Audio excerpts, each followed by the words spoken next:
branchez sur Télé 50 et vous faites bien car c'est votre magazine Gros Plan. Et Gros Plan aujourd'hui est axé sur une thématique. Quel est l'apport donc de la jeunesse congolaise par rapport à la crise actuelle en République démocratique du Congo? Et ce soir, nous avons l'insigne honneur de recevoir un invité que je vais devoir vous les présenter tout à l'heure. Devant moi ou en face de moi, j'ai le président des Ligues des jeunes du PPRD en la personne de Patrick Kanga. Bienvenue. Merci beaucoup Marlon. Vous allez bien? Je vais très bien et vous-même? Très bien. Et d'entrée de jeu, vous êtes jeune et aujourd'hui, quel est l'apport de la jeunesse par rapport à ce qui se passe en République démocratique du Congo? Écoutez, le rôle de la jeunesse par rapport à la situation actuelle, parce que si nous devons dire que nous sommes en crise, ce serait un peu mettre la charrue avant le bœuf.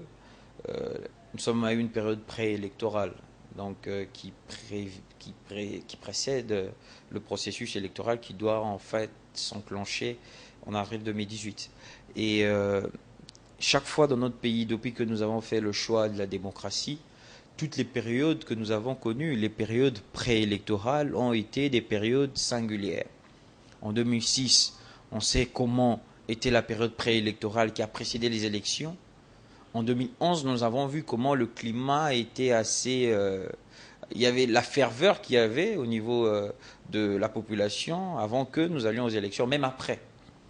Donc nous avons une période préélectorale, il y aura la période électorale, donc le jour où les élections devront se faire, et il y aura la période post-électorale. Et s'il y a eu des discussions au niveau de la cité de l'Union africaine, c'est pour que la période préélectorale, la période électorale et la période post-électorale, que toutes ces périodes puissent être caractérisées par un climat de paix, un climat d'accalmie. Et les jeunes ont un rôle important à jouer parce que c'est eux qui constituent aujourd'hui la majorité de la population. Donc c'est eux qui seront le véritable arbitre quant à la désignation des futurs animateurs de ce pays. Donc c'est eux qui vont désigner les futurs députés nationaux, les futurs députés provinciaux, les futurs dirigeants du pays à tous les niveaux. Et donc les jeunes ont un rôle très important à jouer. Ce rôle ne se limite pas à ce qu'ils puissent être des votants, mais ce rôle se définit aussi en ce qu'ils doivent être eux-mêmes des candidats pour gérer leur commune. Parce que, tel que la Constitution du 18 février 2006 le prévoit clairement, les communes, désormais, ne doivent pas être dirigées par des décisions qui sont prises par le gouverneur. C'est par des assemblées municipales. Le bourgmestre lui-même doit être élu. Voilà pourquoi nous, au niveau de la majorité, nous avons insisté sur l'importance des élections locales parce que c'est l'élection qui permettra à la jeunesse de jouer un rôle clé par rapport à la gouvernance du pays. J'ai bien suivi votre argumentaire. Vous n'avez pas voulu qu'on puisse parler de la crise. Il n'y a pas de crise aujourd'hui en RDC. Il n'y a pas de crise politique en RDC. Il n'y a pas une crise politique. Il y a une problématique politique. La problématique politique, c'est laquelle? C'est même une problématique électorale, si nous devons être clairs. La problématique électorale est que nous devions avoir des élections en ayant un tel délai, et les élections ne sont pas organisées dans ce délai-là. Il y a des prévisions constitutionnelles, il y a des arguments juridiques qui sont tributaires des articles de notre Constitution qui règlent certains états de fait ou certains états de choses. Mais maintenant, il y a des entendements différents. Et ce sont ces entendements-là différents qui ont fait que pendant près d'une année, pendant près de 2 ans, nous ne puissions pas enclencher le processus devant nous conduire vers les élections. On ne va pas chaque fois répéter ce qui s'est passé avec l'opposition, la majorité, récuser les calendriers, toute la crise, tout le débat que nous avons connu sur les entendements, sur le processus électoral, nous ont conduit à ce que nous n'ayons pas les élections dans le délai. Parce que les uns des fois voulaient que la révision du fichier électoral puisse être partielle, tantôt les uns voulaient, les autres voulaient que ce soit une refonte totale. Il y avait des ententes ou des entendements différents. Et cela nous a pris autant de temps. Et aujourd'hui, la problématique qui est actuelle, c'est une problématique électorale qui d'ailleurs a déjà rencontré un consensus politique au niveau de la cité de l'UA. il y a eu certains acteurs politiques qui n'ont pas accepté de venir à la cité de l'UA pour des raisons qui leur sont propres. L'article 24 qui faisait partie ou qui fait partie de cet accord ou de l'accord politique de l'UA prévoyait qu'il y ait une opportunité ou une brèche pour ceux qui n'étaient pas au dialogue avec nous à la cité de l'UA pour qu'ils puissent quand même intervenir ou bien ratifier, signer cet accord a posteriori.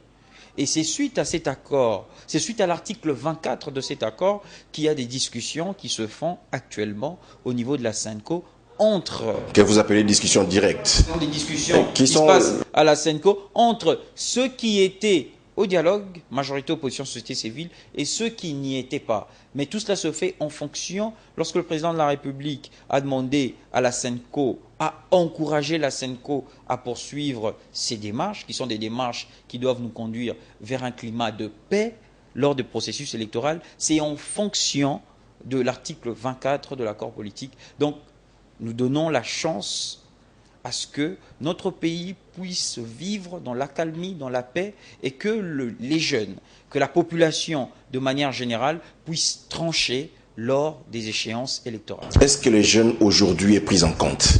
Pardon? Le jeune aujourd'hui est pris en compte, même dans des discussions que vous appelez directes. Est-ce que le jeune est pris en compte aujourd'hui? La jeunesse a été prise en compte, en tout cas au niveau de la majorité. On prend toujours en compte la jeunesse. Le président de la République y tient. Nous-mêmes qui sommes devant vous, avons participé à ce dialogue. Nous n'étions pas seuls. Il y avait plusieurs autres jeunes au niveau de la majorité qui étaient désignés pour assister au dialogue. Au niveau même de responsabilité, lorsque vous allez au cabinet du président de la République, vous rencontrez 5 ou 6 conseillers qui ont moins de 30 ans. Ça, la presse, vous en parlez pas beaucoup, mais c'est le cas. Donc, lorsque le président de la République parle lors de son adresse devant le Congrès, il parle d'une jeunesse qui se veut responsable. Lorsqu'il parle de l'entrepreneuriat des jeunes, lorsqu'il dit que les jeunes doivent arrêter d'être des marchepieds pour que les autres puissent rencontrer leur vision politicienne, ce n'est pas simplement un discours. Il y croit et il a commencé à le matérialiser depuis son cabinet. Nous n'avons peut-être pas assez communiqué là-dessus. Peut-être que les journalistes... Vous reconnaissez cela quand même, oui, mais ça crée des problèmes s'il y a un déficit communicationnel. Peut-être que vous n'avez pas cherché à savoir ce qu'il en était lorsque vous avez vu la publication du cabinet du président de la République. Mais si vous y allez... Vous êtes communicateur, vous êtes l'un des communicateurs de la majorité présidentielle. C'est à vous de venir communiquer. Vous serez très surpris de voir que, au niveau, donc au plus haut sommet, au plus haut niveau de l'État, donc au cabinet du chef de l'État, il y a des jeunes filles, des jeunes garçons qui réfléchissent sur les questions des... Quelle est cette catégorie de la jeunesse qui est prise en compte aujourd'hui? Toutes les catégories doivent être prises en compte. Nous sommes en RDC devant une jeunesse diversifiée. Nous avons des étudiants qui ont fini en droit, nous avons ceux qui ont fait les métiers, nous avons des sportifs, nous avons des artistes, nous avons la jeunesse désœuvrée, et même au niveau de notre Ligue des jeunes, la Ligue qui vient d'être mise sur pied très récemment par la hiérarchie de notre parti, nous avons 10 départements qui, chacun réfléchit sur ces questions. Nous avons un département chargé de réfléchir sur les questions de l'entrepreneuriat, un département chargé de réfléchir sur les questions de l'emploi, un département chargé de réfléchir sur les questions de la jeunesse désœuvrée, la jeunesse estudiantine. Donc déjà au niveau de notre parti, au niveau de notre ligue, il y a toutes ces questions, il y a tous ces questionnements auxquels nous sommes en train de réfléchir. Donc, s'il faut parler d'une catégorie qui doit être prise en compte par rapport à la jeunesse, nous prenons en compte toutes les catégories de la jeunesse et ce, sans distinction. De manière concrète, quelle est la vision que l'AMP peut transmettre à la jeunesse aujourd'hui, la jeunesse congolaise? Une vision concrète. Qu'est-ce que l'AMP peut transmettre comme vision? La jeunesse doit de plus en plus être responsable. D'être responsable. Être responsable, cela ne veut pas dire vivre dans une espèce de libertinage. Doit être responsable des actes qu'il pose. Doit être responsable de l'avenir de son pays. Doit être responsable du présent. Lorsqu'on dit responsable, c'est aussi tenir compte du passé. C'est aussi tenir compte de l'histoire, de là où nous sommes, mais aussi de là où nous venons. Là où nous sommes aujourd'hui, on peut dire qu'il y a des difficultés, mais il y a de cela 10 ans, les jeunes doivent savoir où est-ce que nous étions. Aujourd'hui, lorsqu'il y a une dépréciation de 700 francs, vous voyez des jeunes, j'étais en discussion vers Lemba, Livoulou, avec des jeunes de l'Unikin, de l'ISTEM, avec qui nous avons débattu. Je leur ai dit que je reviendrais pour débattre avec eux. J'ai dit aujourd'hui, vous vous en prenez à moi lorsque nous avions un débat avec eux, vous dites non, dollar et mati. Je dis aujourd'hui oui, une dépréciation de 700 francs, vous le ressentez. Mais sachez que nous venons d'une époque où nous connaissions de dépréciation de 7000 francs. Et ce, en un espace d'une semaine. C'est de là où nous venons. C'est cela qu'a été l'héritage de Joseph Kabila. Joseph Kabila n'a pas hérité d'un pays entier, d'une administration fonctionnelle, des millions ou des milliards de dollars en banque. Non, non. Il a rencontré ici, lorsqu'il est venu, des difficultés énormes. Lorsqu'il est venu, le budget de l'État était à quel niveau? C'est cet héritage qu'il a eu. Il est venu de -20 et il nous a emmenés vers 5, vers 6. Et ces efforts-là, nous devons les reconnaître. Voilà pourquoi nous disons la jeunesse doit être responsable. Responsable du présent, de l'avenir, mais en tenant compte aussi du passé. Parce que nous ne venons pas du ciel, nous venons de quelque part et nous devons tenir compte de tous ces agrégats. Parce qu'aujourd'hui, il y a un danger qui guette. Et le danger qui guette, c'est celui de tout détruire en oubliant ce que ça nous a coûté vers les années 90. Nous avons payé le prix le plus fort des pillages qui ont été faits vers les années 90. Aujourd'hui, il y a des problèmes de l'emploi et nous nous mettons à réfléchir ardemment. Mais si on a une problématique assez accrue par rapport à l'emploi aujourd'hui, cela, c'est pas parce que nos aînés nous avaient laissé des entreprises et qu'on les a détruites. Non, c'est parce qu'ils n'ont rien laissé. Il n'y avait pas d'entreprise privée dans ce pays. Il n'y en avait plus. Toutes ces banques qui naissent, toutes ces entreprises minières qui naissent, toutes ces entreprises privées qui naissent dans divers domaines. C'est des entreprises qui sont nées à l'ère Joseph Kabila grâce à la politique économique qu'il a initiée. Vous voulez dire que Mobutu n'a laissé aucun héritage à la jeunesse aujourd'hui? Vous le dites. Il n'y a aucun héritage. Je ne veux pas dire que le président Mobutu n'a rien fait. Ce serait faux de le dire. Mais il n'a rien légué comme fondamentaux. Il n'y a pas que lui. Lorsqu'il hérite du pouvoir vers les années 60, il n'est pas seul. Lorsqu'il fait la zaïénisation pour promouvoir une certaine classe économique congolaise, il n'est pas seul. Ceux qui gèrent ces entreprises sont là, ils sont connus.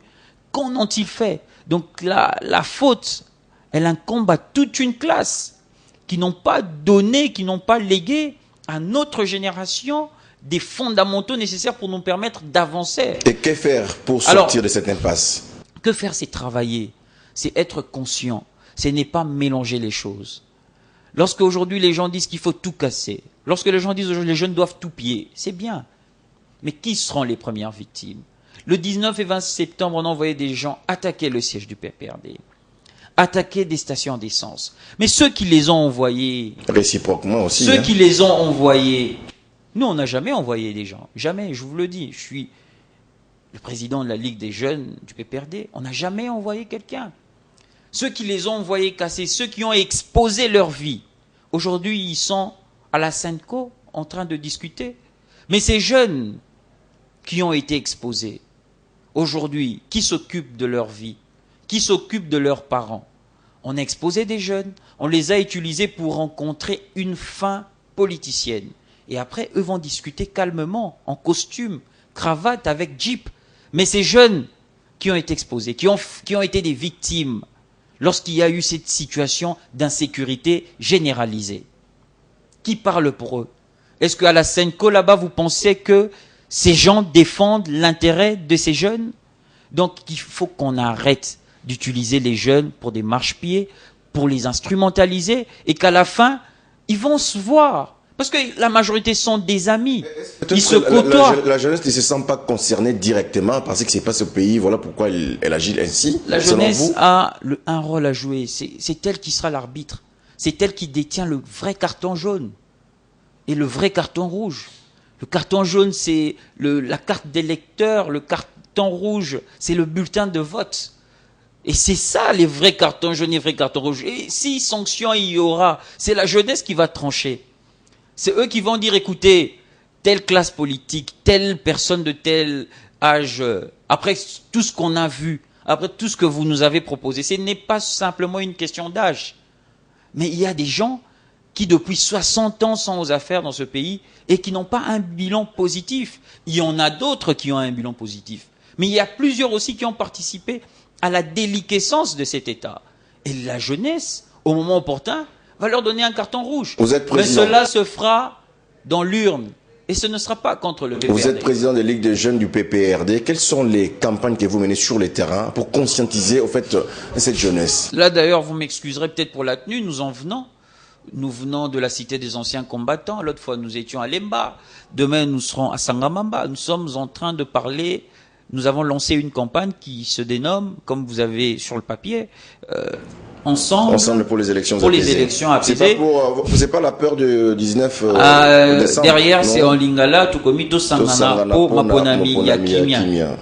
C'est la campagne que nous avons lancée. Nous appelons à l'apaisement. Nous disons tous, soyons unis. Et c'est la date du 19 décembre qui préoccupe les PPRD. Tous, soyons ensemble pour que nous ayons des élections apaisées. Ce pays, des fois, vous oubliez, chers frères, l'instabilité politique dans laquelle nous étions nous a pris près de 20 ans. Et c'est à peine que nous sommes en train d'en sortir. Si nous prenons le risque de mettre en symbiose un cocktail d'éléments qui doit nous ramener vers une instabilité, je vous le dis franchement, je ne sais pas combien de temps ça nous prendra encore pour en sortir. Et nous devons prendre certaines questions au sérieux. Plusieurs jeunes qui viennent lancer diverses opérations, ils vivent à Washington, ils vivent à Paris. Pendant que nous parlons, ils lancent des messages sur Facebook, sur Twitter, mais ils ne sont pas ici à Kinshasa. Nous, on a famille ici à Kinshasa. On a des amis ici à Kinshasa et nous y vivons. Et nous y vivrons parce que nous n'avons pas deux pays. Lorsque nous disons que nous tenons à ce que tout se fasse de manière apaisée, ce n'est pas seulement aux opposants qu'on le dit, on parle à l'opposition et à la majorité. Et on veut que ces élections se fassent de manière apaisée. Parce que nous n'avons pas d'autres pays, d'autres en 4, 5, 6, 7 nationalités. Nous, on n'en a qu'une seule, c'est la nationalité congolaise. D'autres ont 5, 6 pays d'accueil. Moi, je n'ai qu'un seul pays d'accueil. Et je pense que mon frère qui est devant moi n'a aussi qu'un seul pays d'accueil, et c'est la RDC. Donc nous ne pouvons pas blaguer avec, parce que nous avons vécu ce qui s'est passé vers les années 80, nous avons vécu ce qui s'est passé vers les années 96, nous avons vécu ce qui s'est passé vers les années 98, nous avons vécu ce qui s'est passé vers 2012. Nous étions ici. Et nous ne voulons pas que ce pays puisse continuellement revivre des affres de l'instabilité, parce que ceux qui en payent le prix, c'est la jeunesse. En quelques secondes, qu'entendez-vous des discussions directes qui se font aujourd'hui au niveau du centre interdéciosain? Nous espérons qu'il y aura un consensus plus élargi, comme ils le disent, par rapport à l'entendement du processus électoral. Parce qu'il y a déjà un accord qui existe et qui a dégagé un consensus politique et un cheminement clair de comment les élections doivent se faire.